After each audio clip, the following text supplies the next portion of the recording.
view coming up on each side of the coach, I believe. Quite spectacular. So across here. Thanks for that, James. I was just going to ask you that. Because where this bridge is, it's like really nice. You see the railway bridge as well.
Got the telegraph, that's all you need.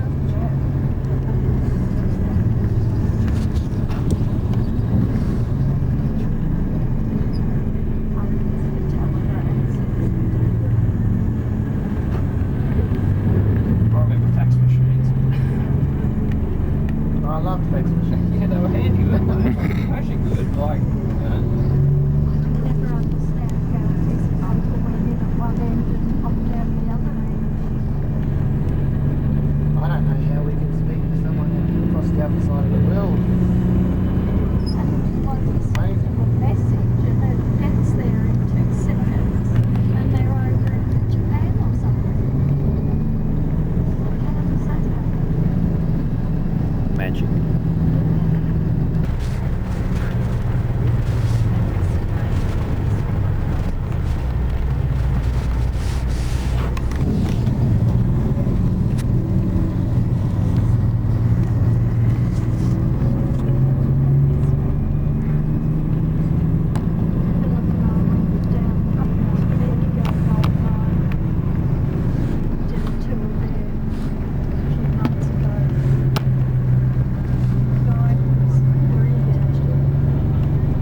There's the train. I like the Chinese museum as well. I found that really interesting. They've got a full-scale jade chariot, totally carved out of jade.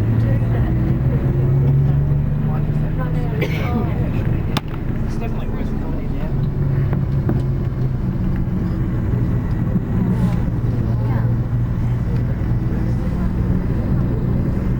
Okay, we're just coming into Walhalla now. If you have a look on your right, you will see the railway, which we will be going on that railway at 1 o'clock today.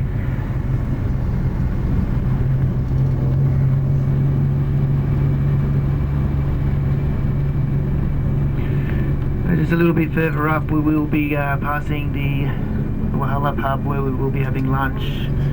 So you will have free time in the township, and so we will be dropping you off in the main street. And at 12 o'clock, just make sure you are back at the pub before 12 o'clock. When we do pass the pub, I will point that out. It'll be on the right hand side. Symmetry to there.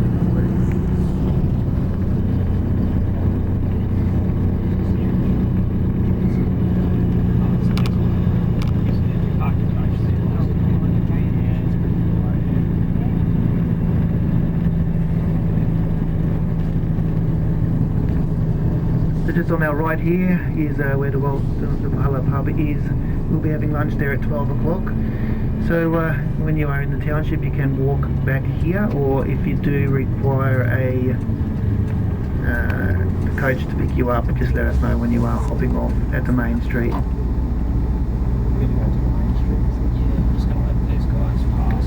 So yeah, just on our right there, that's where we're going to have lunch. So between 12 and 12:45. Once again, if anyone doesn't feel that they can do this short walk, just let us know when you are leaving at the main centre, and we will arrange the coach to come and pick you up.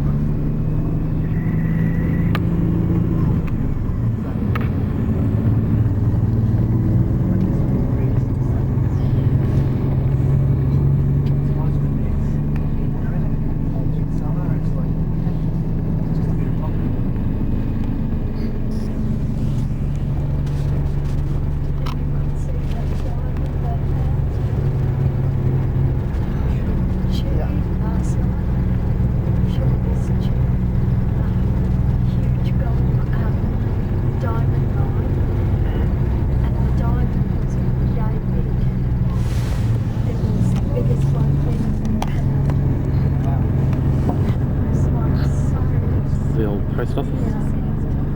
Wherever you can stop. Might actually have to go up and then come back. It's okay. Where is the gymnast? Sales just back there. I'll have to go up and come back, I think. Then I can run. I can take another run up. Oh, yeah.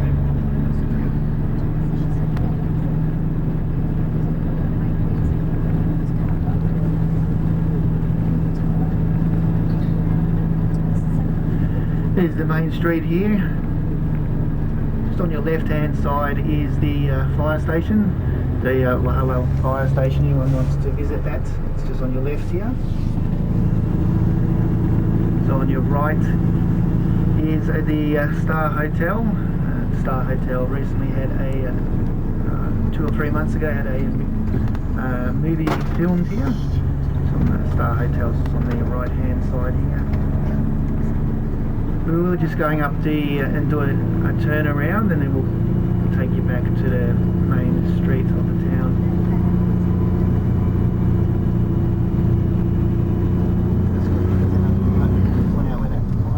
Yeah, because people might not want to come there. It's sort of like, you know, out a little, not far, but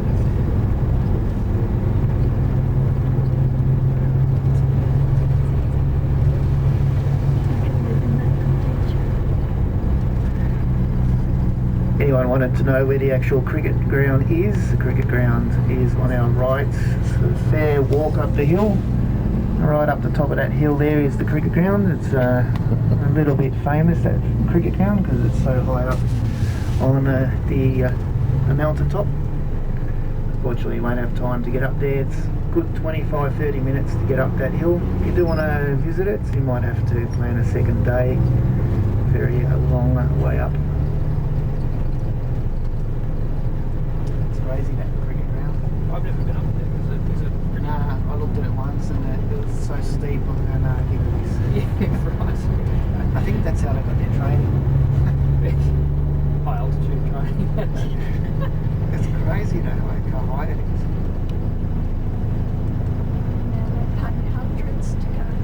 40 players. That's the only place I haven't been is the cricket ground. It's like a good 25 minutes up and then 25 minutes you can just roll down, so it's not so bad. Yeah. But yeah, it is.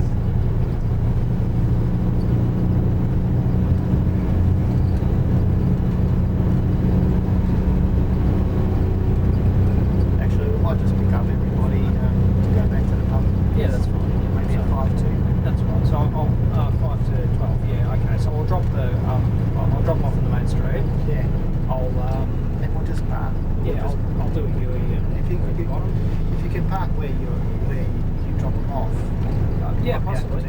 Quite Yeah, we'll possibly. just stay there. Then you can have a walk around too.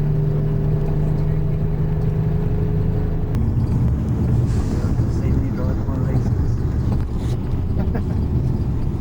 When I get to the location.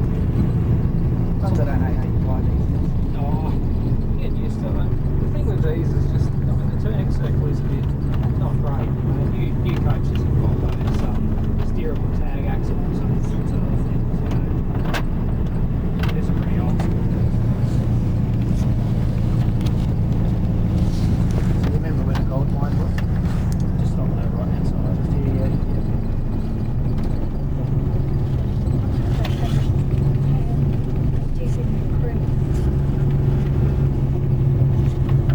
Campsite.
That's where the mine is there. Just on your right there is where the gold mine is. So we'll be doing that just after 2 o'clock. Just up the hill there. Everything's up a hill in this area. There's not a lot of flat area, but fortunately the main street is flat, so you'll have to, about a half an hour when we do stop here to explore the local shops or the few shops here. To recommend the post office. The post office is a museum, and also the fire station that I pointed out a little earlier. Those two museums have a lot of history in there. We'll have a bit of free time after the gold mines a little later as well. So we're just coming into the main township. Once again, around about a half an hour here before we make our way back to lunch. We will get you all to come back to the coach, so we can take you back to the pub on the coach, so we can all get you there. So please ensure you're back on the coach 5 minutes to midday.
Oh, you know.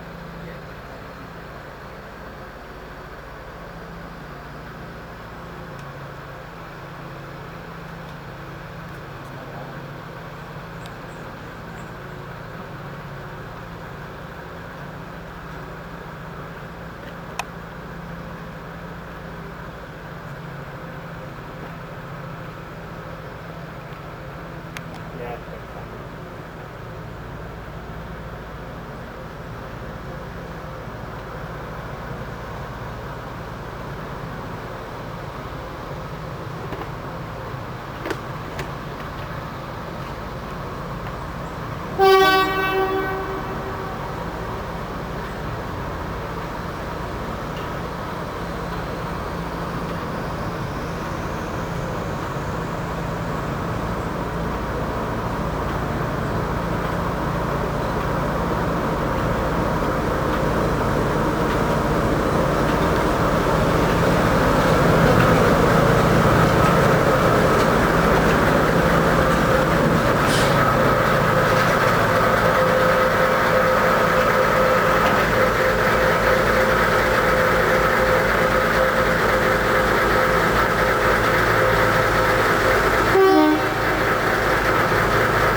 Welcome to the Long Tunnel Extended Gold Mine Tour. My name is Karen, or Kaz, and I'm going to be your tour guide for the next 45 minutes.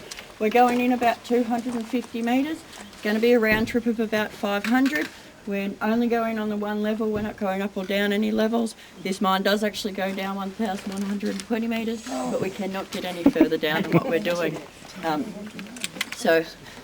We do ask if everyone sticks together. We try and walk between the tracks, it's usually a little bit nicer. Please try and not to touch the walls too much. You're more than welcome to take photos, ask questions throughout, and I will try and answer them to best of my ability. I think that's it for all of that sort of stuff. We're well lit and well ventilated throughout this mine as well. And I'm sure if there is any lighting trouble, most of you all have your phones these days, which all has a torch involved in it anyway, so we've all got those as backup as well on you. So, as I said, I think that's it for that side of it. We got any canaries? No, not this day and age. It's been gone, unfortunately. They're all on the bottom of it, Yeah, they're probably at lower levels. I won't try and get them out these days. Okay, so Ned Stringer and his three companions originally found alluvial gold in 1862. Now they found that on Stringer's Creek that goes into the Thompson River. That's that nice great big bridge you all came across as you came before you even come into Walhalla. So just there, that's where they first found all that alluvial gold. They said that there was that much alluvial gold in that river. They could actually see it in that river before they even got to the river to start panning. There was that much gold. You could imagine within a couple of weeks that was all taken up.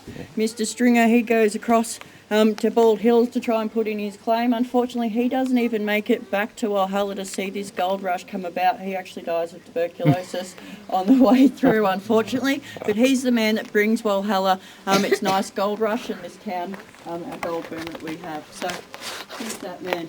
You can also imagine within that couple of months after that gold boom came up, all that gold in that river was pretty quickly taken away. They needed to find out where all that gold source was coming from, so they kept following that river up.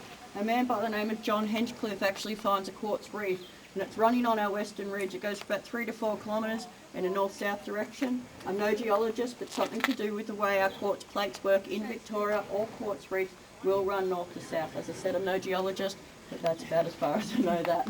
So, and also, if you're not sure what quartz is at this point, quartz is our great big white stone that you can see in our middle garden over there, and that's what they were all looking for. Now, alluvial gold as well is different than what they're getting in Ballarat and Bendigo. They're getting nice big gold nuggets. We've only got the alluvial gold over here, which is almost like a sand, quite fine, a bit finer and a bit harder to produce as well. Yeah, right back, Max. Oh, sorry. Right on, yeah, up to it. Into the hillside, it's taken all us about 2 minutes to walk. It took the Hercules Mining Company 2 years just to get to this section. They're using a simple method, so none of the machinery that they've got today, not even the explosives that they use today. So as I said, that simple method is called a hammer and a tap. Tap is almost like a star-pointed screwdriver, very sharp on one end. One man would have had to come and hold on to that nice long bar. The other man comes along with his nice big hammer. He hits that tap, the other man turns it. Hit, turn, and ever so slowly keep crushing that rock inside. And as you just seen, I already just got that tap stuck. So it'll be pretty hard work for these men. They're doing this for a good 8 hours, so you probably want to trust the person you're working with. You wouldn't want to just be holding on to that tap for 8 hours. You probably want to be having a go at swinging that hammer as well. And you can also imagine all those accidents that are happening to these poor men as they're working along here. They're working only by tallow candle. So at that stage, tallow candles are made by an animal fat product or a byproduct of animal fat. So not very nice smelling sometimes, and they're not very bright lights either. So as I said, those accidents were happening, unfortunately. They're only moving each of these, they need 20 of these holes in an arch-shaped pattern. They need each of the holes to be at least 90 centimetres into the rock face. They then fill all these holes with a gunpowder, a fuse and a wadding, run that fuse to the front, explode it, come back in, clear it all out, and then restart that process again. So they're only moving maybe about 1 metre of rock, maybe less as they're doing this. So pretty slow going, as I said, and as you can see, 2 years, and we've only just walked in 115 metres. So very slow going for these poor men. At this stage, These men are, the mine manager gets paid about $7 and it's his job to pay the rest of his employees. So these men are only getting about 25 shillings for the work they're doing at this stage. So not a very high paying job either. And if you weren't too friendly with that mine manager, you could also imagine sometimes those payments just might not come along if you weren't doing your job properly. Now a new mine manager actually comes on site and he tells his crew they've headed the wrong way to that Quartz Reef area. So they've just dug down here for 2 years and they've just been heading that wrong way to the reef area. So we're about to head down this little adit. It is a lot smaller than our main drive that we're in right now. So as we go down this adit, please all watch your heads as we go through. If you happen to lose your helmet at all as we're going on through, please stop, put your head up, helmet on before you try and stand up, move along. Also, is there any questions before we move through or anything else at this stage? No CFMEUs in that No. Another on strike. Running all these air-operated pressurised tools within these mines. So, very unique feature of this mine in Walhalla, we had 5 boilers in this mine in full production. You go to places like Ballarat and Bendigo, most of their machinery chambers are on the outside. We needed ours on the inside to keep that pressure closer and to make sure all these tools were operating and that the mine was okay to be operational. Now, these boilers are using about 5 tonnes of wood per day. So in full production of this mine, they said that they were using 30 to 35,000 tonnes of wood per year to keep this mine operational. It was running 6 days a week, 24 hours a day. The only day that it did not run was on a Sunday. So within that, they also said there was no tree standing around Walhalla for about 8 to 9 kilometres in diameter. So surrounding for all of Walhalla. I guess nature has a great way of healing man's scars, considering we're now surrounded by some beautiful forest. Hopefully it doesn't become a national park. Anyway, so with all that forest with there and all that gone, they needed about 75 kilometres worth of tramway tracks in and around Walhalla just to keep that wood source from outside areas coming in to keep this mine operational. That was another reason they put all those lights around all the wood stacks, because they did not want any of the wood stolen, just to make sure that this mine kept operational. If you can imagine some of these locals down here without any trees, getting pretty cold for so many people in this town.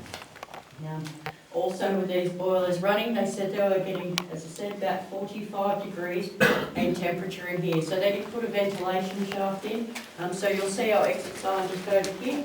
That exit sign, that room goes around about 5 metres, snakes back around on a bit of about a 75-degree angle, 150 metres out to the surface, and that nice cold air will keep coming in and out of this mine. But a very, very unique feature, they did need that ventilation shaft to keep drawing that fresh air into this mine.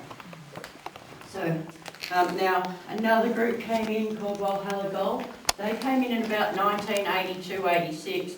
They're the ones that have put all our rock bolts and mesh up. But they've also come in on this wall here. You'll see some nice little holes in this wall.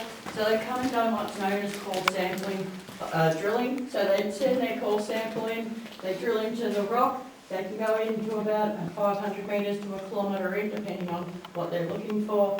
They'll send their samples off to a lab, as you see in this tray here. So they'll send them off to a lab technician. They know what they're looking for. Obviously, there wasn't enough gold or whatever they were looking for within these samples. So we're able to still do our tours today, because they obviously didn't get what they were looking for. But also, since working here, you know that quartz is now, I believe it's see-through, so maybe we could get some quartz lights out there somehow. And not everything that glitters is gold in Walhalla. So you'll find a lot of pyrite. I'll try and bring this round so everyone can have a bit of a look. But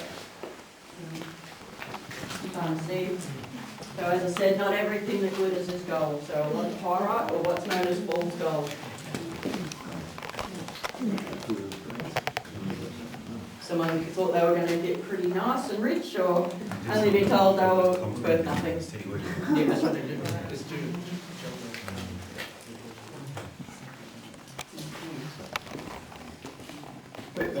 So I always kind of think a pan might be a little bit nicer, a bit cheaper for some of us out there.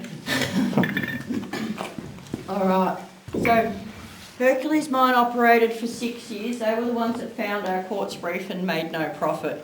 Long tunnel Long Tunnel Extended has now taken another 4 years to dig out that connect drive, another 5 years to dig out the connecting passageways as well, so chambers. So now this mine has been operating for 15 years and there is still no profit to be had. So you can imagine some people getting very, very grumpy. Any of these shareholders, some of them are holding on just for dear life. They just want some returns back. Others are selling up because they've had enough and just want to walk away. But the mine is working down here. They're the ones still, they've got to stay down here. They've been told they've got a gold bonus and they're wanting to get that bit of gold bonus, and that still hasn't happened. So everyone's getting a bit of itchy feet. We're going to head to our next chamber and see if any luck turns around for this mine or any of these miners. But is there any questions before we move along? People were in town at this time. So about 4,000 people were in Walhalla Wow. while these mines were operating. We're actually one of the biggest towns in Gippsland at one stage. How many people are there now? About 16 to 21. No. And I wouldn't know where 4,000 people would fit these days. I just, even now, I kind of think you would have been in little shanties all over the hillsides and wherever they could fit. Forest, so. Yeah. Yeah. So, but yeah, even then, what were they building their houses out of if they've got no logs or trees because all the wood was here? So, stones, and that's about it, or a bit of bark.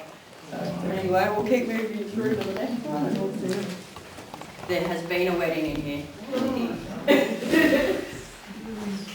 The bride would have had an umbrella hat, surely. Oh, no, don't argue. Is it true? You're just not sure. I wasn't here for that, I just know it happened. And I have had a disco in here, I've been told a few years back.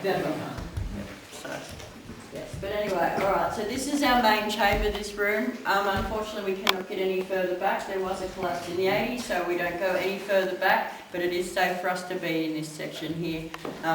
But we're only standing in about 1/3 of what this room originally was. As I said, 43 metres long. Absolutely remarkable how big this room actually was. And as I also mentioned, there would have been another 4 boilers within this room as well. And you can see where some of these boilers would have sat. This brickwork still sits here. So another 2 horizontal boilers just here, another 2 vertical boilers over here. Now all these boilers in this mine needed somewhere for that smoke to go. So it's actually up to 2 brothers to do these chimneys. And they've had to do this from the inside out, just so none of these chimneys could be a mill off of anywhere where any of these boilers are going to sit. So all 5 boilers all join up on about a 45-degree angle and then 150 metres out to the surface. Remarkable efforts from these lads as well, as I keep saying. I have stuck my head in one of those chimneys. There is not too much room in there, so I could not imagine what it would have been like for those 2 brothers doing any of the brickwork, digging that part out and doing all of that. Just remarkable work from these 2 brothers that did this. Now also think after 150 years for their work to still be standing here, they obviously did a fantastic job considering some of us have trouble with our new houses after 2 years. Just makes it sense that these guys knew how they were doing things and they did it to make it last, so well done to them. Give them credit where credit's due. Okay, so over to our board over here. Excuse me. You'll notice all the different names at the top. They're all different mining companies that were here. We're here at the Long Tunnel Extended Gold Mine, and we've only just entered in from this section here, and we've only just come to this part here. That main shaft, as I said, sits behind here. That main shaft, 937 metres deep they went down. Just remarkable effort.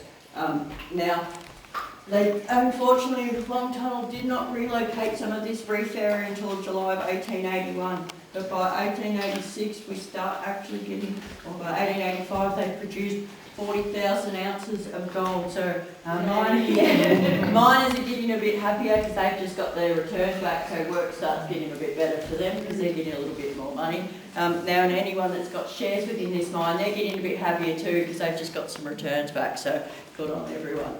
And now this mine actually starts setting records as one of the lead producers of gold in Victoria from 1890 all the way up until 1896, and we were the lead producer of gold all the way up until 1908. So remarkable efforts of gold producing out of this little mine back in Walhalla back then. Now also, you'll notice this line here, this is actually sea level. So most of our mine is actually below sea level, so a lot of the miners had lots of trouble with working in ankle deep to knee deep water, pumping water from all these lower levels, just so that they could keep working these lower areas. A lot of difficulty with that. Now also only 2 men in and out of that main shaft at the time also, so if you're on a team of 50, you can imagine how long it could have taken you to get in or out of work at that stage. Now, a bit later on, Long Tunnel actually built an incline shaft, but it went through our territory, so we were actually able to start using their incline shaft to start putting some of our men in, so it allowed 10 men in and out at a time, instead of just the 2, so these 2 mines actually start maybe working a little bit together. We'll give you some wood because we've got it, but if you let our men come into this area, that would be great. So once this incline shaft was built, a bit of engineering genius too back then from the 1890s, so it was done in 2 sections. It's a 4,000 foot incline shaft. They said it would have been about a 2-minute trip from the top to the bottom. You gentlemen going in at about 50 k's an hour. So I guess some people probably would have seen that as a amusement ride these days, but that's how you were getting into work. I guess you weren't lighting your candle at the very top of that hill right before you got down the bottom. Now, 10 men in and out, it's made it a lot easier for everyone getting in and out, as I said, which made that mine production a little bit easier. But off that incline shaft, they did put another shaft in, 1,120 metres deep. Unfortunately, unable to find any of that reef area that they were looking for, so stopped there. And they also had so much trouble with pumping water out of these lower levels that they'd stop there anyway. To give you an idea of just how deep down this mine goes, if you've ever been to the Sky Deck in Melbourne, they say that there's about 3 to 4 of them underneath our feet right now, to give you an idea of just how deep down they went. As I said, remarkable efforts. Now, when all these mines are running in full production, they say there was about 4,000 people in this town. At one stage, as I said, bigger than one of the biggest towns in Gippsland. Unfortunately, once all these mines shut down, 1914, World War I started, so a lot of our men in these areas off to war, they went to help with those war efforts. A lot of the machinery also was sent off to help with all those war efforts, and a lot of these mines shut down back then. So by 1940, we've only got about 8 to 10 permanent residents left in Walhalla. This day and age, with a little bit better roads and some tourism, we've got about 16 to 21 permanent residents, depends who you want to ask in town. Which locals to tell you. So, now, all these mines, so with Long Tunnel Extended Gold Mine, we're actually able to produce 440,312 ounces of gold, which is 13.7 tonnes, or 1.32 billion Australian dollars worth of gold came out of this mine. Remarkable efforts. Long Tunnel, they were actually able to produce 25.4 tonnes, or 2.5 billion Australian dollars worth. Our Empress Shaft, they sat down across from the Woolly Cub Cemetery area. They went down 427 metres. They were able to produce 4.5 tonnes of gold. Our Console Shaft, however, 716 metres down, 23 years of digging, and got a profit of absolutely nothing. So gold fever was not only getting the best of men back then, also some of these companies as well. But all the mines together in Walhalla, they say produced 55 tonnes of gold, which is 5.3 billion Australian dollars worth of gold came out of this little town. As I said, remarkable efforts for all these guys that were working down here and in the conditions that they were. So, yeah. I cannot show you our main shaft that used to sit at the very back of this room anymore. That is all made safe and backed up there. But we do have our little replica shaft here. So our replica shaft, I'm going to scoot through everyone, sorry guys. It's about 3 metres wide by about 2 metres deep. There's a section for the ladder to go up and down. Don't know about climbing 937 metres up and down ladders, but if that's what you were having to do to get into work, I guess that's what you were doing. The other thing I always mention, no OH&S person to come and tell you that you can't come into work because you don't have the right gear on or right safety hat or any of those kinds of things. The only thing that was stopping anything from falling on some of these men's heads was a metal plate that sat at the top of that ore cart. So you probably want to be pretty good friends with your mine buddy that you're going up and down in these ore carts with, because not too much was going to protection back then. Now, the other thing is that most of these miners, we found out that there's only one leather shoemaker in Walhalla. So most of the miners never like to take their good leather shoes down to these lower levels so they'd get wrecked. You wanted to keep them for Sunday. So most of the miners, they'd wrap their feet in rags, dip them in tallow, which is that animal fat, head down to those lower levels to start mining. So these miners are working in ankle-deep, knee-deep water with only some rags and some fat on their feet. No wonder so many of these young men thought it was going to be easy to go join those war efforts when they're going to get 3 meals a day, a nice war uniform and defend their country. So it's no wonder they went off to do that. Now, the other thing is bells. There would have been a lot of bells in this mine, and there would have been a signalman on most of these levels because those bells were very important. So any time any of these carts are going up and down, there would have been a man signalling for the winding gears just to make sure that any one of the machinery workers knew what was going on. If there's any safety things, they would have had to have all these codes. I've tried to remember some of these signal codes, but for the life of me I just can't. There's just too much to remember sometimes. So, but yeah. Is there any questions before we keep moving along, or is everyone pretty good? How much gold is still being potentially? Not sure. Couldn't tell you. Some people say there's none, other people say there's some, yeah. But now with all the heritage overlay and a lot of other things within our town, I'm not sure we'll ever be seen again. Unless the government decides it needs some form of gold. We can start again. They put out a gold call like they did the first time. Yes,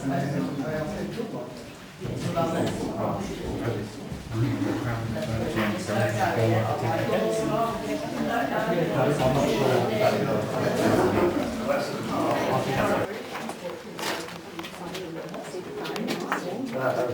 It's nuts, yeah. Oh, yeah, that's it. Help!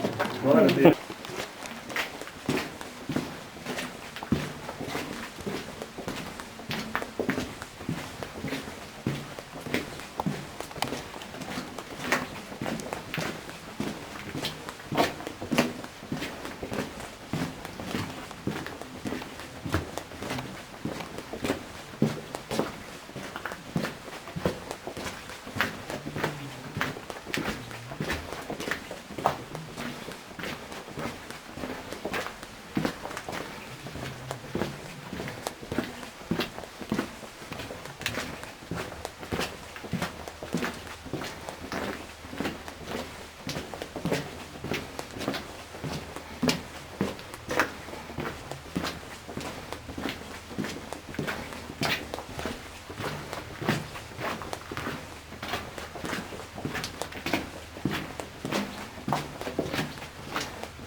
Yep.